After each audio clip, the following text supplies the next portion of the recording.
Hey, it's Mark Zimmerman. I'm so glad that you clicked on this video. Today I'm going to go ahead and do a carryover from a video that I shot before that you can actually find on this channel. But I'm going to use a similar story to illustrate a concept or a thought or something that I think everyone, especially new investors, should be aware of. But first, let me set the stage a little bit. Let's talk about this other video that you can find on here as well about my first house I ever bought. Hopefully you've seen it. If not, I'll give you a quick refresher. I basically talked about this guy right here all the way back in 2002, much younger version of myself. And I talked about the first house that guy, me, ever bought as a We Buy Ugly Houses franchisee fresh out of the box. Actually, I bought it while I was still in training, which we're going to talk about here in a minute. But anyway, let me give you some metrics on this house that I first bought, because there is a story behind this that goes above and beyond flip versus hold and appreciation and cash flow. There's a more core story that I want to talk about. But first, let's talk about the property, all right? So, little refresher on this one. This is the one that I ended up selling as is, and I made $25,000, almost $26,000 in. I don't know, I contracted it in 3 weeks and I closed, I think, in 7 or 8 weeks. Anyway, but if I would have held it for 20 years and sold it based on the metrics that I gave you in the last video, I would have ended up cash flowing plus depreciation when I sold it based on what it actually sold for, believe it or not. 20 years later, I would have made about $272,000 in cash flow and also profit in the appreciation gain. And that's doing the deal with no money down for the short-term purchase or the long-term hold note either. So kind of cool. We talked about my crazy Texas Tech math, even though it's not great all the time. Texas Tech math does tell you that $272,000 is much better than $25,000. But anyway, that's a little bit refresher on the house. Where I want to go with this house is this, or with this story is this. Have you ever heard of the story staying out of somebody else's pockets? You know, look at the lady putting on the birds and the duck's grabbing the money out of her purse. Anyway, this is a tip that I think everybody should be aware of or should listen to, especially new investors. Man, when you're a new investor, it's really hard to stay out of everybody else's pockets. It's hard not to worry or think or get frustrated about what other people are making on a deal that maybe they're involved in. So I'm going to walk you through what actually happened to me on this house that I talked about in the last video in terms of why you should stay out of other people's pockets. But it's a good story. So hopefully it entertains you and you learn a little something too as well. So same house we're going to talk about, the first house I ever bought back in 2002 as a brand new We Buy Ugly Houses franchisee.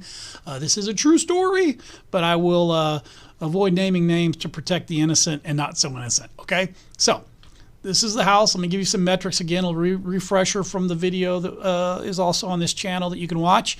The house was built in 1979 when I bought it in 2002, so it was relatively new.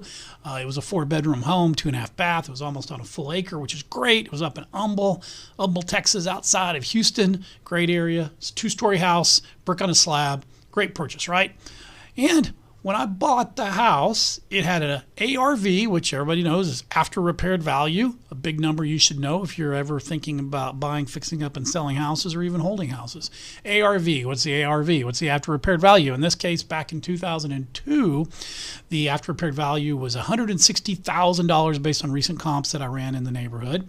It needed about $20,000 in repairs just to get it up into the condition I needed to get it to that after repaired value price of $160,000.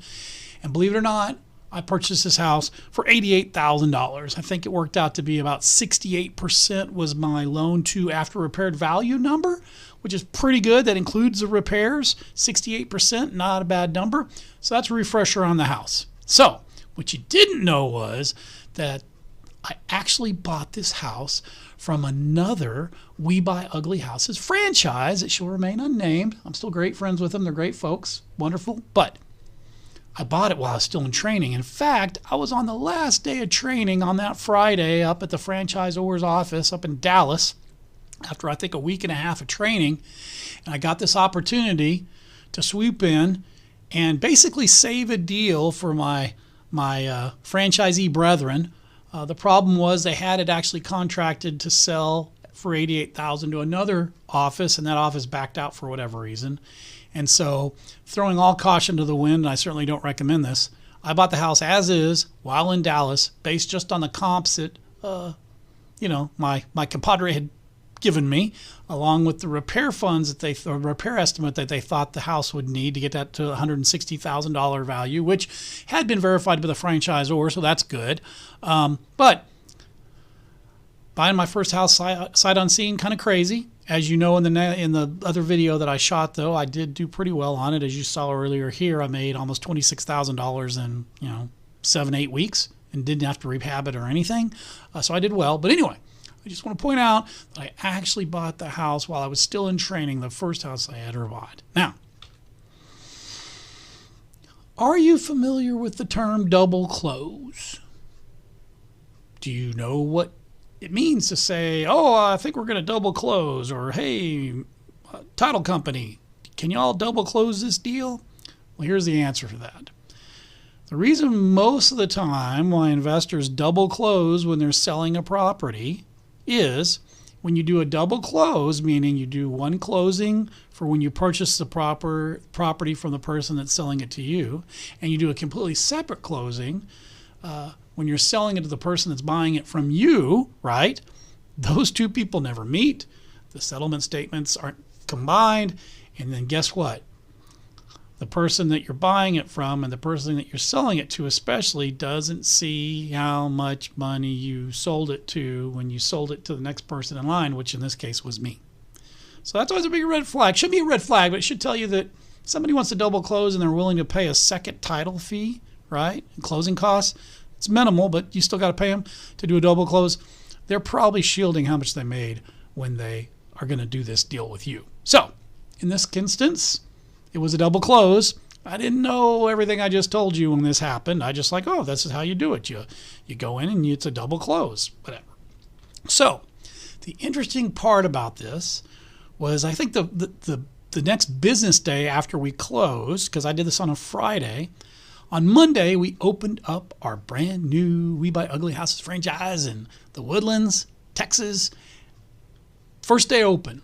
Our fax machine goes off. Yes, this is back in the dinosaur days, right? This was 2002. Everybody was using faxes. My fax machine goes off. And interestingly enough, the title company that I closed at, double closed, right? They accidentally sent me the closing statement for the first closing, which would have been my counterpart, their closing when they purchased the property. Not the closing of when they were selling it to me, but the closing of when they purchased the property. So they accidentally sold it to me or faxed it to me by mistake, their closing documents. So here we go. Here's the fun part. Here's the moral of the story. Guess how much the seller, my We Buy Ugly Houses peer, guess how much they contracted the house for? And remember, they never really owned the house because the day that they bought it from the person that they bought it from, an hour later, in a double close, they sold it to me. So they really only technically owned the property for like an hour. So guess how much they made on that property, the property that or I guess what I should say was guess how much they contracted the house for to buy it on the property that I paid $88,000 for to get them out of a bind because their buyer had fallen through and they were going to lose the deal if I didn't help them out and close. Are you ready? Ready for the drum roll? What did they pay for the house? The house that I paid $88,000 for. Bum. $55,000. So they purchased the house for $55,000, never owned it, and they sold it to me for $88,000. And really made it like I was doing them a favor and getting them out of a jam, which I was, because they were going to lose the deal completely if they didn't close on that Friday. What do you think my reaction was? Yeah, $33,000 profit, never owned the property, and I was doing them a deal on this thing? Well, I can tell you my reaction was that little kid right there to start out with. I was like, I can't believe that they made $33,000. They never owned the property. I was helping them out, and I bought it as is, or I bought it unseen, sight unseen, just trust their numbers because I was trying to help them out. Well, what should my reaction should have been? Well, remember that I actually contracted that house to sell as is in 3 weeks. I spent $800 to fix it up. And I was actually also excited and willing to do the deal before I knew what they paid for it, right? The numbers worked for me. $160,000 after repaired value, $20,000 in repairs, and I'm paying $88,000 for it. 68% loan to after repaired value. I was happy. And then look, I did all right. I made $25,720 in like 7-8 weeks, right? Got it contracted in 3 weeks. It took us another 30-40 days to close. But hey, I made $25,000, $26,000 almost. I did all right. So the reason why I'm sharing this story with you is this. There's a moral here, right?